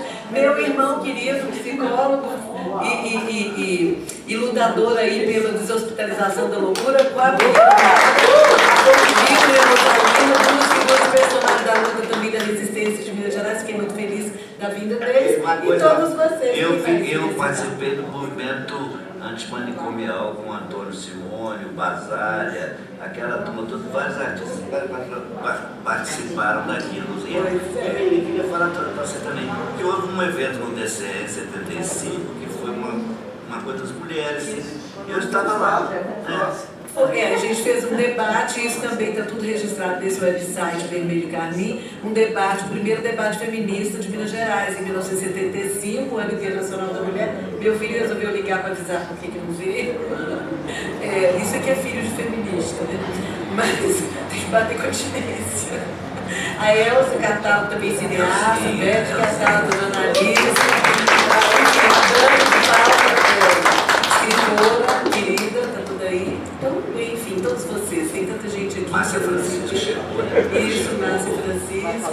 A nossa Eliana Piolo, querida, que foi coordenadora de política das mulheres. Vai ser a nossa próxima, e Maria do Carnaval, quem ama, aí vocês estão todos convidados. Carlinhos Herculano junto ali, a Carlinhos Herculano é o mais novo imortal ali, né? Carlinhos Herculano. Então, bom, eu fiquei muito alegre e satisfeita de poder desfrutar de todo esse papo aqui com vocês. E Pedro Paulo, ele quis ser mais, vamos dizer assim, humilde na produção intelectual dele. Ele é um homem que nos ajuda a pensar e criticar as coisas, e é um homem que esteve sempre na luta da resistência. Eu tenho muito respeito, muito carinho pelo Pedro Paulo. Aliás, já andaram fazendo fofoca conosco, queriam dizer que nós tínhamos alguma algum relacionamento afetivo muito profundo. Eu falava, nós temos de amizade profunda e que é carinho profundo pelo outro. Mas eu me lembro que uma moça falou isso, né, no evento, nós lançando um livro sobre o Jornal de Minas, e tal, até fiquei zangada com ela. Eu falei, gente, mas não existe conceito de amizade, mas não. Eu fui embora de Minas, fiquei 25 anos fora daqui, quando eu voltei, amizades acabaram. Você não pode conversar com um homem durante mais do que 10 minutos, porque começa todo mundo a fofocar. Eu falei, mas isso é muito cafona, coisa mais antiga, pelo amor de Deus, o que é isso? Foi abolido o conceito de amizade, mulher não pode falar com o homem. Eu me lembro que eu voltei para Minas, eu falei para minhas irmãs que moram no Rio, vem cá, eu fui para aquelas festas de família, eu tinha esquecido que nessas festas de família ficava mulher de um lado do outro, não lembrava, mas existia isso. E Minas tem esse, vamos dizer assim, é um museu da cultura tradicional, né? Você chega nessas festas de família antiga, famílias antigas mesmo, que vai do interior, chega lá, é uma do lado, mulher do outro. Uma coisa tão chocante isso, né, gente? Mas O Pedro Paulo deu para nós aqui uma visão de mulheres muito modernas, mas a gente, quando volta para cá, toma esse choque assim, com a tradição, as boas coisas e essas coisas complicadas, né? Mas vamos ao debate. A primeira que se inscreveu foi a Maura, não é isso? Ao microfone, Maura. E esse professor da Maura está aqui. Primeiro, queria agradecer, né, a participação do Pedro Paulo e do Marco Machado, que foram ótimos. Eu acho que os nossos saímos aqui renovados também, esse resgate dessa luta que é do antigo. E eu era muito amiga do diretor de teatro, que era o Ronaldo Boschi. grande figura. Até morrer. Grande amigo do coração. E queria, eu não sei se vocês sabem, o Ronaldo, se que ele aposentou na PUC, ele começou a resgatar a história do teatro em Minas Gerais. Ele escreveu e produziu vídeos, inclusive o seu eu vi, sobre cada ator e cada diretor de teatro de Minas Gerais. Esse material, se não me engano, está com as filhas dele. E seria interessante resgatar isso, porque ele tinha verdadeira paixão por esse material, ele se esforçou demais, ele foi muito fundo. E eu me lembro que ele fez um sobre Palmira Barbosa, não é isso? Sobre a Lei de Francisco, e agora Lázaro Araújo. Isso, Então, ele fez a geração da TV inteira. Exato, ele tinha tudo isso, em vídeo e texto. Eu acho que é uma coisa, um acerto, não pode ficar perdido, né? Ver com as filhas dele, que estão aprendidas no teatro, onde que estão. Uma está em Londres, a outra está aqui. Era isso que eu queria dizer. Eu acho que esse material do Ronaldo é muito importante, porque, na verdade, é o depoimento de muita gente. O Bernardo, todo mundo que foi do teleteatro da TV da Colômbia, ele foi entrevistando e começou dali, porque esse pessoal precede a todos nós, né? E eles foram julgados no meio da rua quando as TVs viraram redes. A Colômbia virou rede Tupi, o teleteatro acabou assim, da noite para o dia, eles foram todos julgados na rua. Eu, Vécio, Guimarães, Vilma Patrícia, Vilma Henriques, Palmira Barbosa, Lázaro Araújo e outros que se eu ficar aqui eu vou lembrar muito. Além de técnicos, roteiristas. Foi tudo na rua.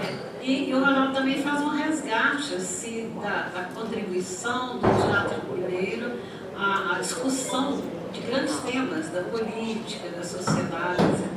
Eu acho que essa é uma coisa que, se elas tiverem, deviam publicar, né? Ou colocar, por exemplo, na sua mão que está fazendo um trabalho, para isso não se perder. Porque senão você vai ficar numa gaveta lá, ninguém vai ligar.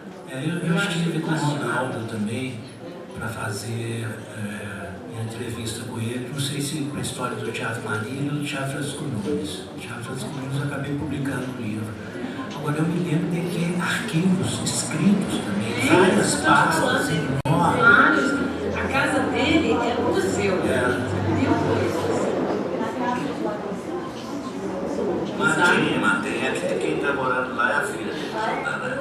É quando a gente conseguir mudar de governador, né, que conheça a Adélia Prado e todas as outras pessoas que produzem cultura em Minas Gerais, vamos fazer um apelo, né, para aparecer candidatos que a gente possa votar realmente, não boicotar. Vamos propor de fazer um resgate da memória e criar, talvez, nesse Museu de Imagem do Som, podia ter também esses resgates. Aqui tem o Museu de Imagem do Som criado até por um amigo nosso da comunicação, estudou na Fafiche, foi namorado da Beatriz, falar em namorados, Beatriz Afonso, esqueci o nome dele, Neander. Neander criou o que hoje é o Museu de Imagem do Som, que fica aqui na Álvares Cabral, perto aqui do Sindicato Jornalista. Lá é um espaço, por exemplo, pode reivindicar. Agora, não com essa gente que está aí, é difícil negociar e fazer política com eles, né? Mas nós vamos virar isso, né, se Deus quiser.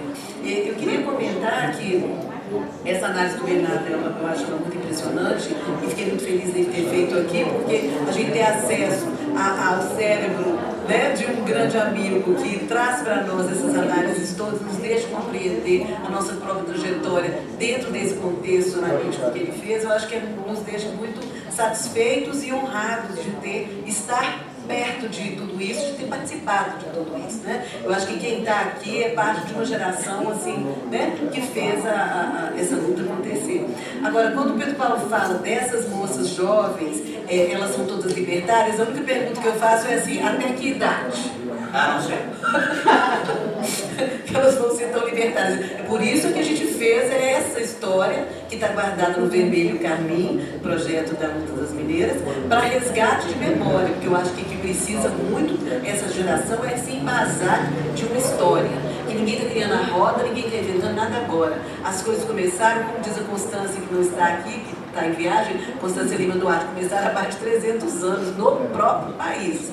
Não foi nem fora do Brasil, não dentro do Brasil. Essa luta começou há 300 anos atrás. Nós só estamos passando a tocha adiante. E esperamos passar para quem tem convicção. Agora, para ter convicção, precisa ter um pouco de cultura histórica também. Então, por isso que eu fiquei muito satisfeito de trazer essa análise aqui, que é uma análise que ele fez para nós, é parte da crônica que nós encomendamos a ele, que está no website. Tem 5 crônicas, uma delas é da Taninha Quintaneiro. Né? E a gente, eu não lembro o título que eu coloquei, acho que formas de ver o mundo, 5 maneiras de ver o mundo. São 5 cronistas que escreveram para nós, personagens dessa história intelectual. Né? E eu queria que você comentasse um pouco mais, o Bernardo também, uma pergunta minha, que tipo de mudança que o teatro viveu a partir de, não só tipo de montagem, mas de abordagens da mulher, que apareceram a partir do momento que essas mudanças foram acontecendo, que vocês enxergam, ou no teatro mundial, mas no teatro também produzido aqui no Brasil. Ô Beth, só depois tem 2 pessoas que pode falar. Ela lê essa aqui. Já pode até fazer agora, né? De repente. Eu acho que podia fazer mais 2 perguntas. Quem são as 2 pessoas? O Tiago vai falar. A professora das Dores, que é militante também. Bom dia para todas, para todos, para todos. E eu gostaria mesmo, Beth, de trazer aqui uma brevíssima sugestão. Eu sou a professora das Dores, né? Sou assistente social e coordeno o Para Elas no Grande de Freitas, como tem outros colegas aqui das outras Para Elas lá da Leste. E nesse contexto, né, do para elas, por eles e por nós, eu estou aqui para trazer uma sugestão, porque a hora que eu vejo o Jô aqui na minha frente, a hora que eu defronto o meu olhar com a dela, entre outras, a Miriam, o grupo Quem Ama Não Mata, e que eu estou de frente para minha colega Beth Fleury, eu me sinto muito tocada, sabe, Ju? Como eu estou tocada no olhar de cada uma, e muito mais quando eu estou vivenciando, numa manhã de sábado feminista, 2 homens aderindo a uma causa tão nobre e que está precisando tanto de todos nós juntos para ajudar a intensificar, né, principalmente esse avanço do feminicídio na vida de todos nós e nossa sociedade. Proposta. Além de parabenizar, amiga, eu queria, sim, Beth, dizer da possibilidade, porque nós somos muito passageiros. Foi colocado muito bem a história aí, muito bem, através do teatro, mas eu queria propor que, além dos grupos, como Para Elas, eu vejo nessas meninas a presença da professora Elza Mello, a minha professora, né, pela qual me encaminhou o mestrado nessa direção de prevenção à violência, mas assim, que fosse estendido. Tem um vídeo, como você me falou, de todos esses encontros. É o terceiro, quarto encontro, e esse de hoje me apaixona, porque na hora que é falado, sou apaixonado pelas mulheres, merece uma resposta. As mulheres todas estão à busca, na minha cabeça, de uma paixão de eliminar esse retrocesso que a gente tem de ser pisada, massacrada. E momentos como hoje seriam para levar para as escolas mesmo. As gravações. As gravações. Contactar no mínimo, vou eleger. É o único projeto da minha cabeça que surgiu até agora, que eu senti muito comovida. Mais do que estar nas gavetas, é sair das gavetas e levar para as escolas, vão dizer que dentro da própria PH, inicialmente, e levar, por exemplo, vamos pegar 20 escolas só. Está dentro do projeto da BET, está extensivo do projeto da BET, na minha proposta. Aí vão trabalhar esses vídeos, vão passar esses vídeos, do que o Quem Ama Não Mata está propondo. E é só isso que eu queria. E eu gostaria de estar participando, não só como para elas, e para elas do Grande de Freitas, mas como mulher militante.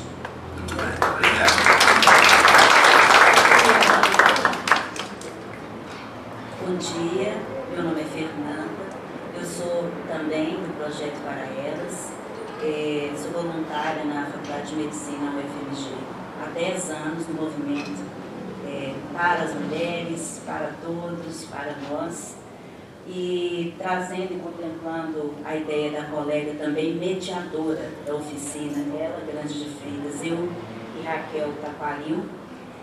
Eu pensei em trazer exatamente o que ela disse, que é a acessibilidade, e buscar a frase de Elizabeth, que a gente precisa, né, de ter avanços, mas tem que ter um conhecimento, uma investigação histórico-cultural.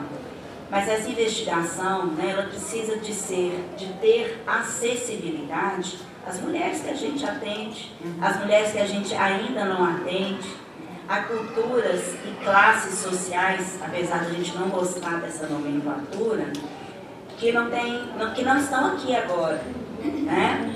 Então, se for possível, né, resgatar o material, né, que está aí, acessar, né, esse material, a gente pretende levar para elas o que já tiver pronto, né? E também quero aqui, eu sou psicóloga, né, não me apresentei. Há 28 anos. Quero aqui convidar todos vocês, né, a visitarem o saguão. Por quê? Porque todas as mulheres que nós acolhemos são mulheres com trajetórias de violência, das mais diversas, ou com vulnerabilidade social ou socioeconômica, ou as duas coisas.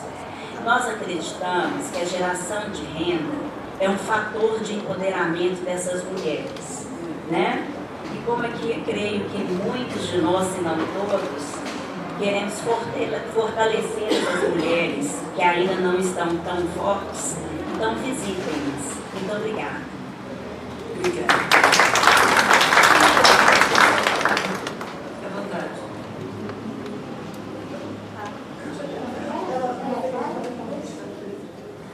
Veja bem, Márcia Francisco, sou jornalista, assessora de imprensa aqui em BH. Eu queria só aproveitar para fazer um convite pertinente.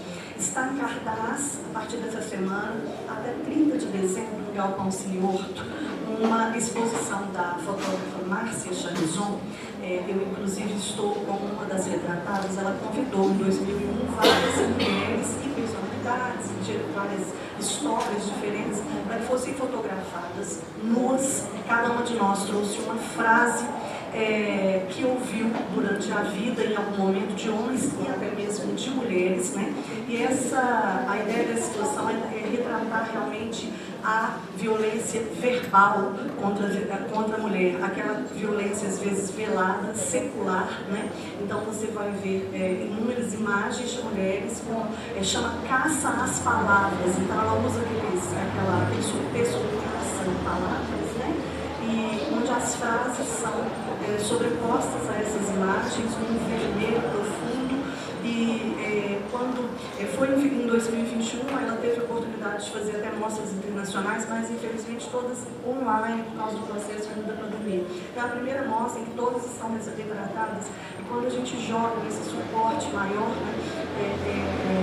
um espaço de reflexão interna para outras trocas muito grandes. Essa semana foi a abertura e marcou a entrada do Franca, o dia inteiro no horário de funcionamento do galpão, fica ali na rua Pitangui, o galpão saiu 6.613, se não me engano, e na Floresta. Então, fica esse convite a essa exposição para, ela inclusive colocou um pequeno mural ao lado, onde as pessoas podem trazer novas frases de violência, porque infelizmente é uma coisa que permanece.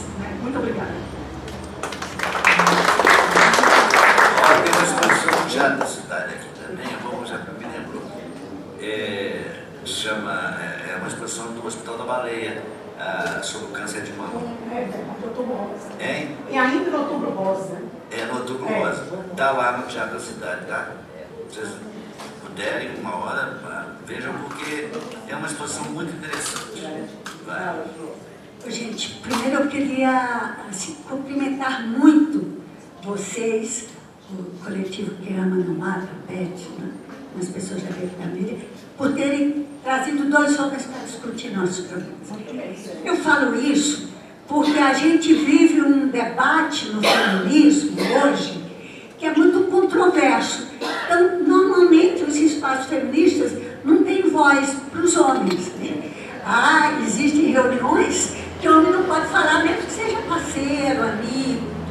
Então, vocês fizeram uma genial construção na Academia de Letras, com atores, agentes culturais, uma dimensão de um olhar masculino aos seus desafios.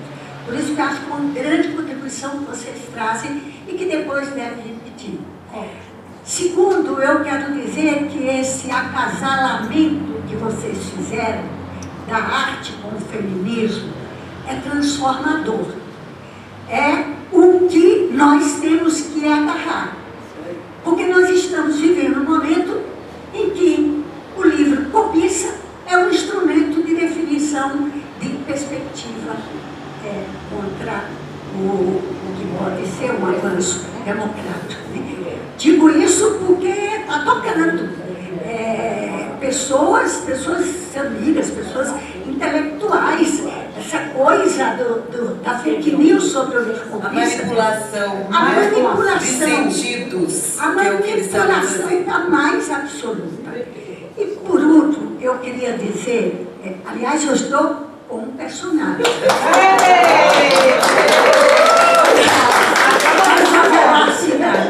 Eu queria só perguntar aos dois, como é que vocês enfrentam essa relação? Há espaço no movimento feminista organizado, para além do que ama não mata, para vocês darem esta contribuição? Porque o relato do Bernardo, e eu quero dizer, Bernardo, que eu dei algumas caminhadas com o Zé Carlos da Mata Machado, falando em utopias na cidade de São Paulo, no ano anterior ao assassinato dele. Você é uma lembrança de resistência, uma lembrança daquilo que ele representou na sua geração. E tem um filme, agora,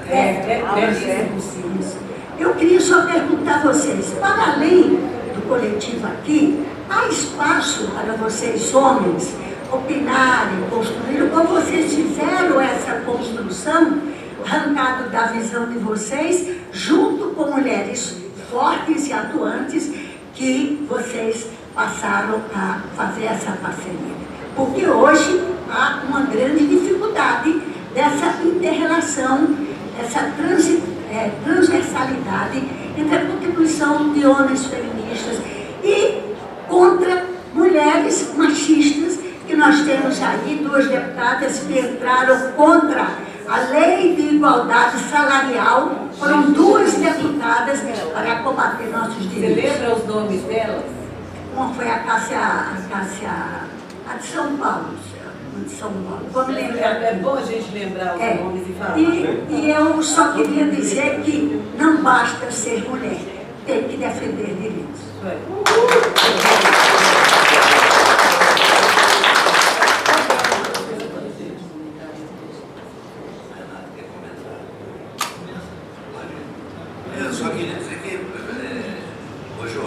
chamarem, eu vou. Porque o único movimento organizado que eu conheço é o Quem Ama Não Mata. Eu não conheço outros. Pode ser que tenha outros organizados na cidade feminista. Me chamaram, eu vou lá conversar, adoro. Minha praia é uma boa prosa. Então eu gosto. Então é isso. Não sei. Eu acho que essa coisa do ter que ampliar. Agora nós estamos vivendo um momento tão difícil, né, gente? Então essa extrema-direita que chegou, não sei de onde que sai, de que esgoto que sai tanta gente, que sai do esgoto. Nós convivíamos com essas pessoas que talvez não soubessem porque elas estavam ali. É uma pergunta que eu me faço sempre.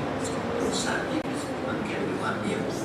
Eu não sabia que ele pensava desse jeito. Não sabia. Eles surgiram da noite. Saíram do armário.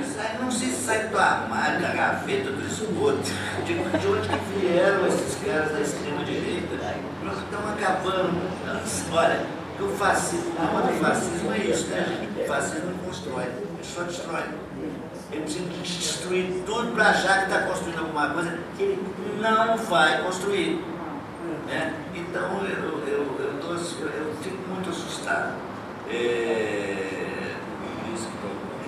Quando eu vejo esse menino imbecil candidato a prefeito, porque daqui nem é daqui, você não sabe quem é, falando, vomitando atrocidades, eu falo, meu Deus, onde é que essas pessoas estavam? Será que nós não vimos? Será que nós somos ingênuos a esse ponto de não enxergar essa extrema-direita? Não enxergar Bolsonaro é uma bobagem. Bolsonaro, o que é? O que é Bolsonaro? Ele foi apenas um estopim. Não tem conteúdo nenhum, ele tem que ir de abeba. Né?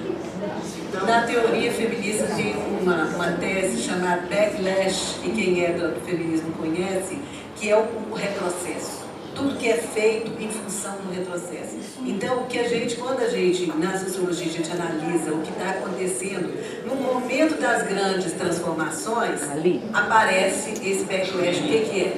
Aqui, quando a sociedade do atraso percebe que a mudança é inevitável, começa a puxar para trás.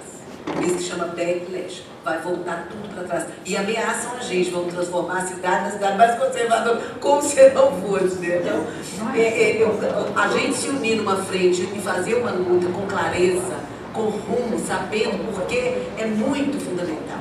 Porque a divisão é o pior de tudo. Você segmenta, você fragmenta as lutas todas, bota todo mundo contra todo mundo e vira o estado de todos contra todos, lá das teorias inglesas de ciência política, né, Bernardo? Conhece isso?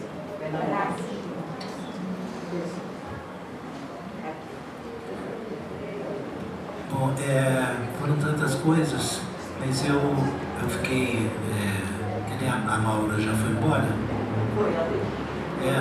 Não, porque eu me lembro quando a gente estava na Secretaria de Cultura, eu e a Antonieta, no Luiz Carlos da Rocha, eu tinha uma ideia de fazer na época a gente chamava isso de um centro de referência, né? Das artes cênicas, porque eu acho que também tem que incluir a dança nessa história. Né? Aliás, o pessoal da dança sofre mais do que a gente, né? Porque você, por exemplo, precisa de uma previdência a partir dos 40 anos, assim, para uma bailarina, né? Por causa né? Assim como para capoeira também, né? Os capoeiristas. Então, bom, mas nós precisamos de um centro de memória no Teatro Belo Horizonte e eu acho que devia ser feito junto com a dança, né? E nós temos muita documentação. A tendência do documento de teatro é ele ficar nas pessoas. Né?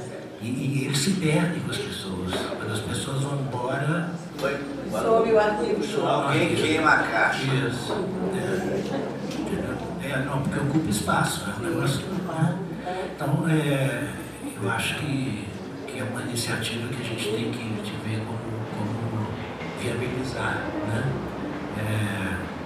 Isso fica esse alerta, né? Para mim seja interessantíssimo. Eu tenho algumas fitas sobre a história do Teatro Marília e do Teatro das Comunas, eu não sei quais que estão no arquivo público da cidade. Inclusive com você. eu acho que o Teatro Marinho está fazendo 50 anos esse ano. Pois é. Isso para mim, que sou historiador, é fundamental. Né?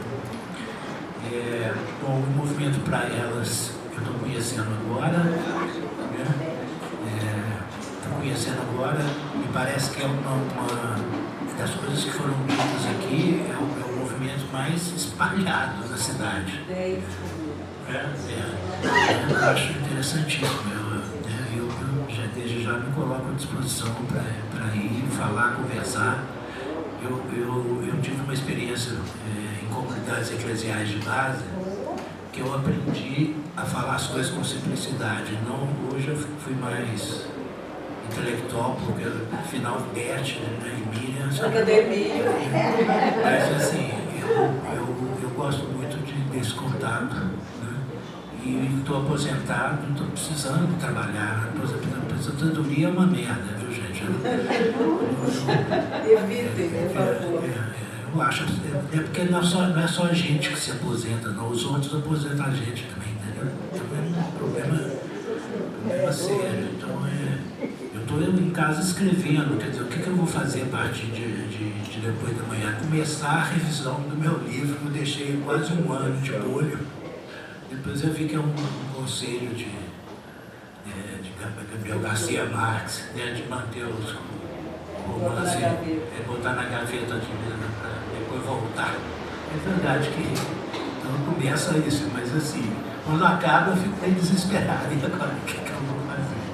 Então, assim, esse convite para aqui me botou para trabalhar mais de 10 dias. Né? E quando eu começo a trabalhar, eu acordo de noite com as ideias, entendeu? Então eu fico tão envolvido com o negócio que eu levanto e escrevo, entendeu? Então estou aí à disposição. Né? Sobre o papel das mulheres no teatro, que você perguntou, eu vou deixar para o Pedro Paulo, porque ele é professor disso. Né? Então, a fala da Jo foi muito importante, porque eu também não sei como buscar essa relação dentro da perspectiva feminista entre homens e mulheres. Eu acho que hoje, nesse que eu estou percebendo aqui, que de certa forma é uma ruptura. A vida nossa aqui nem imaginava isso, para te dizer a verdade. No século XXI. E o fato também de ser vedado aos homens falar em reuniões do movimento me deixa impressionado. Muito atrás. Então, eu fico satisfeito de estar aqui, João, participando desse momento que pode ser uma espécie inaugural. Pode ser uma espécie de movimento inaugural. E finalmente sobre o momento político atual no Brasil e no mundo. Né? Quer dizer, a gente, eu, como historiador, eu estou achando praticamente inevitável a chegada da Terceira Guerra Mundial. Está muito parecido com a Primeira e a Segunda, né? Vai criando áreas de conflito na periferia do mundo, até que depois os países até que depois dominantes, de produção de arte, os países dominantes entram. Então nós estamos numa situação perigosa de voltar àquela experiência nazifascista que o mundo já viveu, né? E dentro de uma realidade tecnológica nova, né? Você imagina, né? O que isso pode virar. Então é isso, a gente tem que ter muita resistência a isso, né? Eu queria falar, eu ando um pouco pessimista, para te falar a verdade, depois de velho, sabe? O Ciro está aí, meu companheiro de movimento estudantil. O Ciro olha para mim e fala assim, da nossa turma do movimento secundarista, só nós dois estamos vivos. Não, Ciro, nós eu também.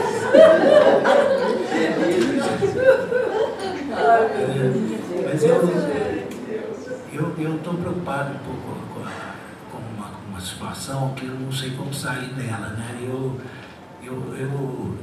tenho às vezes um pouco de raiva das palavras que estão na moda, Né? Mas assim, tem uma que já está na moda há um tempão e que eu acho horrorosa, que chama resiliência. Agora, eu entendi que a resiliência, na verdade, ela veio para tentar substituir a palavra resistência. A resiliência é um recuo, é uma ação de recuo. E a resistência é uma ação de avanço. Né? Agora, para dar um tom pessimista final, que eu não gostaria de dar, mas eu acho que a palavra resiliente cabe no capitalismo.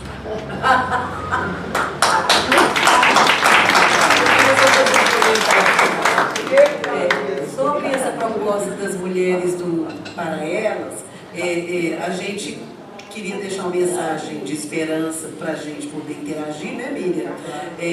Nós vamos ter uma reunião agora essa segunda noite, justamente para fazer toda uma programação para o ano que vem, né? Que nós devemos isso aqui, a nossa relação de parceria com a Academia de Letras, e devemos a nós mesmas, porque também queremos ver se conseguimos recurso para fazer outras intervenções, inclusive na esfera dos movimentos populares, que nós temos nos cobrado isso, e inclusive por causa da relação até com vocês, a relação com para elas se estabelece a partir exatamente dessa preocupação. Por isso nós trouxemos as mulheres para cá, para nos lembrar também que nós queremos chegar. E a gente vai ter que fazer uma discussão, o Thiago está aqui, não sei se ele tem informação sobre isso, quanto tempo demora para os vídeos entrarem no ar e para a gente poder usá-los para esses debates nas comunidades. Todos já estão no ar, menos eles. Ah, é? Todos os passados já estão no YouTube. Então vocês podem entrar no site da Academia Mineira de Letras e ali selecionar, e a gente pode montar uma agenda possível. Para isso é bom pedir a Fernanda para me mandar o mais rápido que ela puder uma possibilidade de agenda para a gente encaixar na nossa programação do ano que vem. Certo? Mais do que tudo interessa para nós, ainda mais para esse trabalho de quê, Bernardo? Resistência. Eu quero agradecer o convite. Foi ótimo estar aqui, conversar. Muito bom, viu, Bernardo, sabe? Eu tenho a capacidade analítica que eu invejo, porque eu fui estudante de sociologia, mas não consegui. Afiar os instrumentos.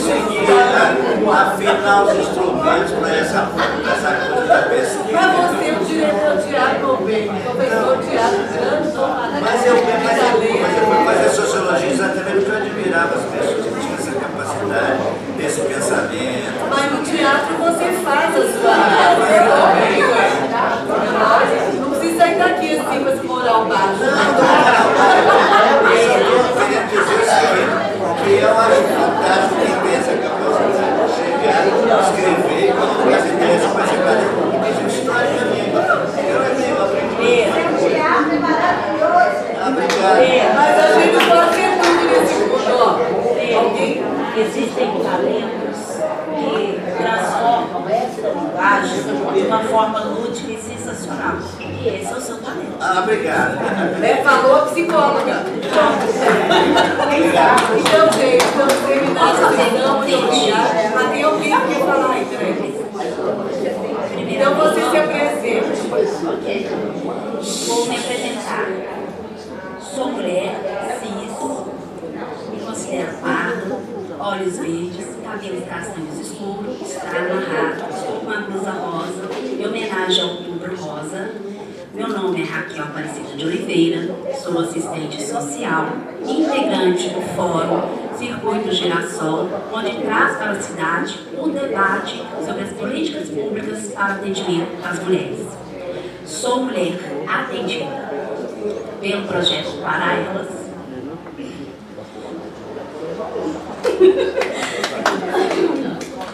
Desde 2017, e através do atendimento, eu pude fazer uma busca histórica, uma análise da minha história, onde eu pude compreender a minha trajetória antes da minha formação em serviço social. Desde 2016, 2017, né? Sou integrante do projeto. Atualmente sou oficineira do projeto Para Elas, dentro do território da região leste de Belo Horizonte, que é o L4, onde tem um dos maiores índices, tá, de feminicídio no município de Belo Horizonte. Sou integrante do movimento Justiça por Esther. Conseguimos mais de 16 anos de condenação. O senhor Pedro falou... O senhor Pedro é o Pedro Paulo. Quem sabe quem é o senhor Pedro? Desculpa, mas é uma maneira cultural minha de respeitar aqueles que distribuem o seu saber ao longo da vida. Então, senhor Pedro, o senhor falou que precisava de um convite, o senhor falou sobre a luta dos estudantes de classe média pela cultura, pelo movimento estudantil. E eu que sou do território, onde eu piso no território, onde eu fui criada por uma mulher analfabeta, a única parteira da Pedreira Pradolfo, que era a Dona Joaquina, onde fez mais de 200 partos, sendo que o último parto foi num beco de um nome bem sugestivo, Beco Nossa Senhora das Dores. Ali no beco uma criança nasceu. Ali dentro do território, eu escutei os mais velhos contando suas trajetórias sobre a cultura, a atuação na cultura, a atuação das mulheres, igual a minha avó, que ia para a casa das mulheres desviadas, né, onde minha avó fazia os atendimentos a elas, pois a saúde pública negava, ou a sociedade fechava a porta. E ali eu via cultura, ali eu via movimento, ali eu via debate político. O senhor Bernardo falou também da luta sobre a questão da dança, da cultura, e mencionou a capoeira. No L4, eu vejo o mestre Primo, mestre Honório Saberes, atualmente da Universidade Federal de Minas Gerais, sendo resistência, falando sobre a questão do racismo estrutural que tanto viola ainda o nosso país. Senhora doutora Beth, né, fala dessa porta aberta entre o projeto e a academia. E é muito bacana ver a academia pular os muros e ir para o território, compartilhar as suas lutas, as suas conquistas e também descobrirem a nossa luta e as nossas conquistas. Em conjunto com a Fernanda, em plena pandemia, nós atendemos mais de 400 famílias. A maioria, mulheres provedoras na frente, né? Somos nós. Nós também atendemos homens vítimas de violência também, porque era isso que a doutora Elza Machado de Mello falava. A violência tem que ser enfrentada em todos os espaços. Temos a consciência que nós, mulheres, somos vítimas do machismo, do patriarcado, mas nós também entendemos o ser humano na sua integralidade. E numa das primeiras palestras que a senhora trouxe à academia, eu estava aqui sentada e um dos palestrantes falava sobre o trabalho com este homem que comete a violência, do dever de escutá-lo, do dever de acolher. Para elas acolhe, tanto ele como elas também. Nós somos fruto de uma cultura, de uma política pública. Não estou de suspensório, não concordo com certas situações atuais da nossa gestão, mas olhando para o outro lado, compreendo o tamanho do retrocesso. Para mim, que atendo voluntariamente mulheres vítimas de violência, atuo na política pública da educação do ensino especial. O atual candidato aí do outro lado está criticando. Eu atendo esses alunos do ensino especial. Então, vai além, vai muito além. E que bom que vocês estão compartilhando e desejando ir para o território, porque eu sou da turma do território. Eu acredito que o território está além do chão. E se nós colocarmos cada vez mais tijolo nesses muros entre a academia e o território, vai ser complicado rompê-los. E as mulheres, Pedro, quando o senhor fala das mulheres, eu achei bacana, porque tem hora a gente tem que fazer um pequeno ou silenciar, porque a dor é tão grande, que o nosso silêncio grita.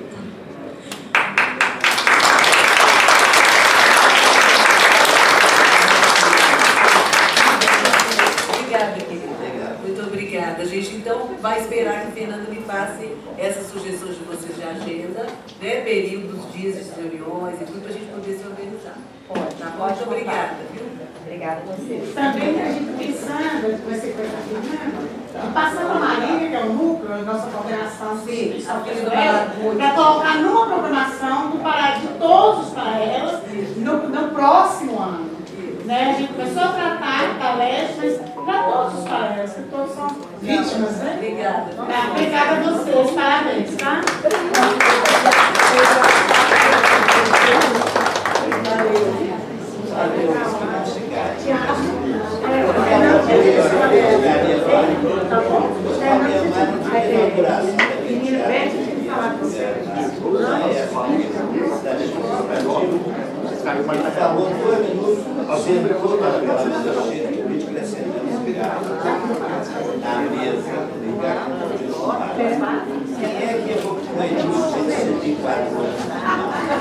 Ninguém.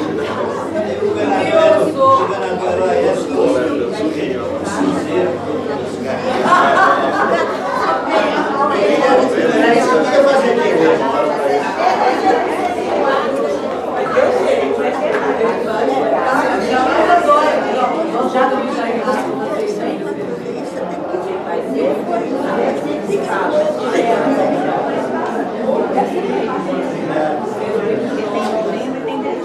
Dezembro não. Não vai ter. E as mulheres perguntaram.